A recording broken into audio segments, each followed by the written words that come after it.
বউয়ের চেয়ে শালির প্রতি টানটা আমার একটু বেশিই ছিল। বলতে পারেন ফিজিক্যালি ভালোটা আমি বউকে ভালোবাসলেও প্রকৃত ভালোবাসাটা আমি আমার শালিকেই বাসতাম। তার কয়েকটা কারণও ছিল। শালি আমার রূপে গুণে ছিল অসাধারণ। আমার শ্বশুরবাড়ির গ্রামে অমন সুন্দরী মেয়ে আর দ্বিতীয়টি ছিল না। জ্ঞান বিচার বুদ্ধিতে আমার শালি নীলা ছিল অসাধারণ প্রতিভার আধার। শ্বশুরবাড়িতে ঘন ঘন যাওয়ার জন্য এই কয়েকটা কারণই যথেষ্ট ছিল। আমার স্ত্রী নীরু ব্যাপারটা স্বাভাবিকভাবেই নিয়েছিল, আর নেবেই বা না কেন। ও তো ছিল বোকা প্লাস পাগল টাইপের। বাবা মা ওর কি দেখে যে আমার ঘাড়ে ওকে চাপিয়ে দিয়েছিল কে জানে। নীরু এমন আহামরি সুন্দরও না যে ওর রূপের জন্য ওকে আমার সাথে বিয়ে দিয়েছে আমার বাবা মা। আসলে পড়াশোনা শেষে একটা চাকরির আমার খুব প্রয়োজন ছিল, আর যেই কয়টা চাকরির ইন্টারভিউ দিতে গিয়েছিলাম সবাই ডাকাতের মতো করে লাখ লাখ টাকা চেয়ে বসতো। আমার বাবার যে টাকা পয়সা নেই এটা কিন্তু না, কিন্তু হাত ভারী মানুষ। উনি শেষ কথা বলে দিয়েছিলেন, আবির, তুমি চাকরি করবা তোমার টাকা দিয়ে। আমার তোমাকে পড়াশোনা করানোর দায়িত্ব ছিল, আমি সেটা পালন করেছি। এখন তোমার উচিত চাকরি করে আমায় খাওয়ানো। কোনো বাবা যে তার সন্তানকে এই রকম কোনো কথা বলতে পারে সেটা আমার জানা ছিল না।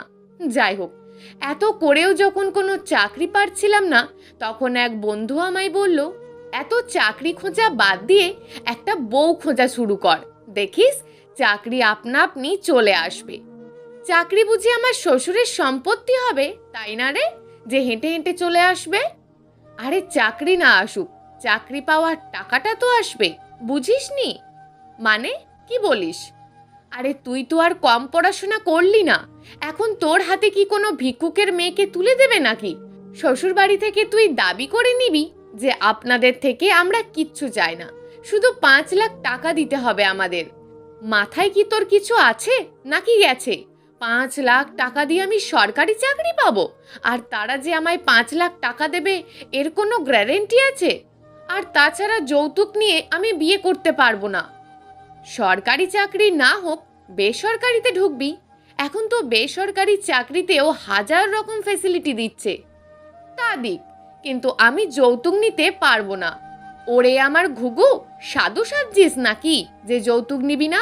শোন, পেটে যখন টান পড়বে তখন আর এসব মনে আসবে না। তখন শুধু একটা কথাই মনে আসবে, আর সেটা হলো আমাকে বাঁচতে হবে। বাসায় এসে ওই দিন অনেক করে বন্ধুর কথাগুলো ভেবেছিলাম। অনেক ভেবে এটুকু বুঝেছিলাম, বন্ধু তো আমার ভুল কিছু বলেনি, কিন্তু এমন পরিবার কই পাবো?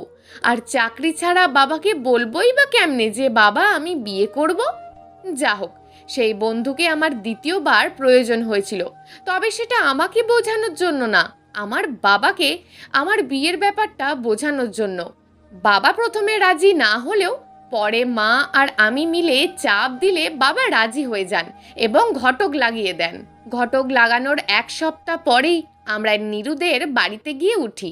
নীরুকে প্রথম দেখাতেই আমার ভালো লাগলেও নীলাকে প্রথম দেখাতেই আমি ভালোবেসে ফেলেছিলাম। বাসায় এসে যখন বাবাকে ব্যাপারটা বলি, বাবা বলেছিল, আমি কথা দিয়ে ফেলেছি যে নীরুর সাথেই তোমার বিয়ে হবে, আর ওনারা বড় মেয়েকে রেখে ছোট মেয়েকে কখনোই বিয়ে দেবেন না। আর শুনেছি নীলাকে বিয়ে দিতে ওনারা নাকি 1 টাকাও খরচ করবেন না। নীরুর মাথায় একটু সমস্যা আছে, তার জন্য ওনারা যৌতুক হিসাবে 5 লাখ দিতে চেয়েছেন। এখন তুমি বলো কি করবে, নীরুকে বিয়ে করবে নাকি নীলাকে? আমি তখনও দোটানার মাঝে পড়ে গিয়েছিলাম, কিন্তু তবুও বাবাকে বলেছিলাম, আমার কোনো টাকা লাগবে না বাবা, আমার নীলাকে হলেই চলবে। বাবা তখন আমায় বলেছিল, তুমি কি পাগল হয়েছো? আমাদের সমস্ত কথাবার্তা শেষ, আর এখন যদি আমরা আমাদের ডিসিশনটা জানাই তো ওনারা এই বিষয়ে হয়তো আর এগোবেনই না, সাথে আমার মান সম্মান সব ধুলোয় মিশে যাবে। আমি অত কিছু জানি না বাবা, আমার শুধু নীলাকেই চাই। আবির, আমি এ কাজ করতে পারবো না, আর করতে পারলেও আমার বাসা থেকে তোমাকে বেরিয়ে যেতে হবে, কারণ যে ছেলে তার বাবা মায়ের মানহানি করতে পারে তাকে অন্তত আমি এই বাড়িতে থাকতে দেব না। অগত্য কোনো উপায় না পেয়ে ওই দিন নীলাকে ছেড়ে আমায় নীরুকেই বিয়েটা করতে হয়েছিল। নীলাকে দেখতে আসা প্রতিটা সম্বন্ধই আমি ভেঙে দিতাম, কখনো প্রকাশ্যে তো কখনো অপ্রকাশ্যে। প্রকাশ্যে বলতে শ্বশুরমশাইকে আবোল তাবোল বুঝিয়ে, আর অপ্রকাশ্যে বলতে পাত্রপক্ষকে নীলার ব্যাপারে নোংরা নোংরা কথা বলে। যাই হোক, ব্যাপারগুলোতে আমি প্রতিবারই সফল হচ্ছিলাম, কিন্তু বিপত্তি বাঁধল লাস্ট পাত্রপক্ষকে দেখতে এসে। পাত্র নীলাকে বিয়ে করার জন্য একদম প্রস্তুত হয়ে এসেছিল। আমার তো ব্যাপারটাতে জ্বর চলে আসার মতন অবস্থা হয়েছিল। যা হোক করে শ্বশুরমশাইয়ের কথা মতো তারা ওই দিন বিয়ের কাজটা সম্পূর্ণ করতে পারেননি। কারণটা ছিল এমনভাবে নাকি শ্বশুরমশাই বাড়ির কোনো মেয়েকে তারা বিবাহ দেননি। তাই বিয়ের ডেটটা ঠিক করে ছেলেপক্ষ চলে গেল। ভাবলাম তবুও তো একটা সুযোগ পেয়েছি। বন্ধুর মাধ্যমে ছেলের নাম্বারটা নিয়ে নীলার ব্যাপারে হাজারটা নোংরা কথা বলি। এপাশ থেকে বলা আমার কথাগুলো শুনে ওপাশে থাকা ছেলেটা চুপ করেছিল। মনে মনে ভাবলাম হয়তো কাজ হয়েছে। খুশি মনে ফোনটা রেখে নীরুর কাছে গেলাম। কিন্তু পরের দিন ঘুম থেকে উঠে শুনি পাত্রপক্ষ নাকি এই সপ্তাহতেই বিয়েটা করবে। মাথার ওপর যেন আমার আকাশ ভেঙে পড়ল। এখন কি করি? ছেলেটার নীরার রূপেতে মজে গিয়েছে নাকি? আর ভাবতে পারছিলাম না। এবার ছেলেটাকে ছেড়ে আমার শ্বশুরমশাইকে ধরলাম। যত রকমের বীজ দেওয়া যায় তার কানে দিতে থাকলাম। বাবা তো রেগে একদম আগুন হয়ে গেল আমার কথা শুনে। তাড়াতাড়ি করে খবর পাঠালো যে ওই বাড়িতে নীলাকে বিয়ে দেবে না সে। স্বস্তির নিঃশ্বাস ফেললাম। সারাদিন নীলার রুমটা আমি বন্ধই দেখেছিলাম। হয়তো বারবার বিয়ে ভেঙে যাচ্ছিল, তার জন্য আপসেট ছিল। কিন্তু আমারই বা কি করার? আমি যে ওকে ভালোবাসি। পরের দিন সকালে, দোলা ভাই, আপনার সাথে আমার কিছু কথা ছিল। হ্যাঁ নীলা, বলো। না মানে এখানে না, বাহিরে, অন্য কোথাও। নীলাকে নিয়ে আমি একটা পার্কে গিয়ে বসেছিলাম। অনেকক্ষণ হয়ে গিয়েছে, এখনো অবধি নীলা একটা কথাও বলেনি। কি যে হয়েছে মেয়েটার ভাবছি, তবে মনে মনে কম খুশি হইনি। আজ আমি প্রথম আমার ভালোবাসার মানুষটার পাশে বসতে পেরেছি। এর চেয়ে বড় পাওয়া আর কি হতে পারে? আপনি আমায় ভালোবাসেন? নীলার এমন কথাতে আচমকা ওর দিকে তাকাই আমি। নীলা আমার দিকে তাকিয়ে, কি হলো বলুন? নীলা যখন আজ সত্যটা জানতে চাইছে, সত্যটা বলতে আজ আমার আর কোনো পিছু টান নেই। বাসি, অনেক ভালোবাসি তোমায় নীলা। নীলা চুপচাপ শান্ত হয়েই রইল। কিছু সময় পরে, আপনি সম্পর্কে আমার কি হন জানেন? ওসব সম্পর্ক আমি মানি না নীলা। শুধু একবার বলবে আমি এখনই নীরুকে ছেড়ে তোমায় বিয়ে করব। নীলা হালকা হাসলো। তারপর, আপনাকে আমি এতদিন আমার বড় ভাই হিসাবে জেনেছি। আমরা দুই বোন। ছোট থেকে আমাদের একটাই অভাব ছিল, আর সেটা হলো ভাইয়ার। আমার বোন তো পাইনি ভাইয়ার আদর, কিন্তু বোনের বিয়ের পর দোলাভাই হিসাবে না, আপনাকে আমি ভাইয়ার হিসাবে দেখেছি। কখনো ভাবতেও পারিনি আপনার মনে এমন কিছু থাকতে পারে। নীলা প্লিজ, আমাকে বলতে দিন। আপনি কি জানেন আমার পাগলি বোনটা আপনাকে কতটা ভালোবাসে? ওর পেটে আপনার সন্তান আসছে। পাগলি আপুটা আমার মাথায় একটু সমস্যার জন্য প্রতিটা মানুষের কাছে কথা শুনেছে। আমরা তো এটাও ভেবেছিলাম যে ওর হয়তো আর কখনো বিয়ে হবে না। পাগলি মানুষকে আর কেই বা ভালোবাসবে বলুন? কিন্তু যেদিন আপনি আমার বোনকে বিয়ে করলেন, ওই দিন সব থেকে বেশি আমি খুশি হয়েছিলাম। কারণ এখন তো আমি ওইসব মানুষের মুখে ঝামা ঘষে দিতে পারবো যারা আমার আপুকে নিয়ে মজা করত। আপনি আমার আপুকে যেটা যেটা দিয়ে হাসি খুশি রাখতেন, সেটা সর্বপ্রথম ও আমাকে এনে দেখাতো, আর আমায় বলতো আমার বর আমায় অনেক ভালোবাসে রে।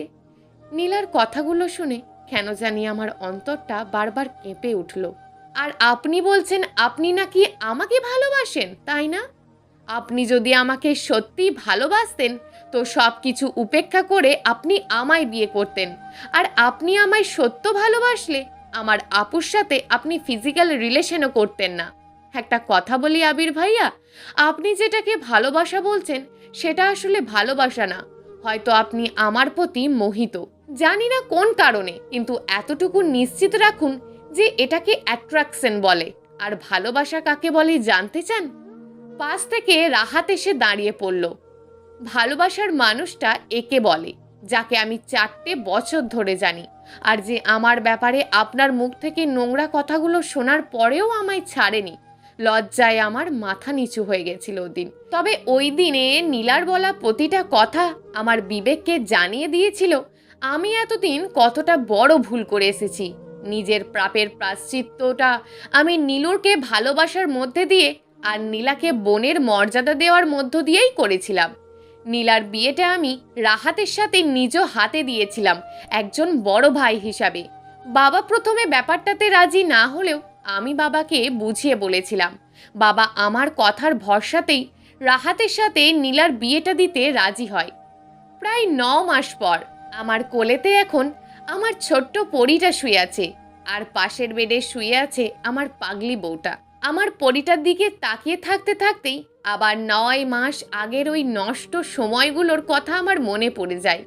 কথাগুলো মনে পড়তেই আপনা আপনি আমার চোখ দিয়ে জল পড়তে থাকে। এটা ভেবে ভয় হচ্ছিল যে সেদিনের ভুলটা যদি আমি করে ফেলতাম তো আমি হয়তো আমার এই ছোট্ট পরীটার আঙুল আজ ধরতে পারতাম না।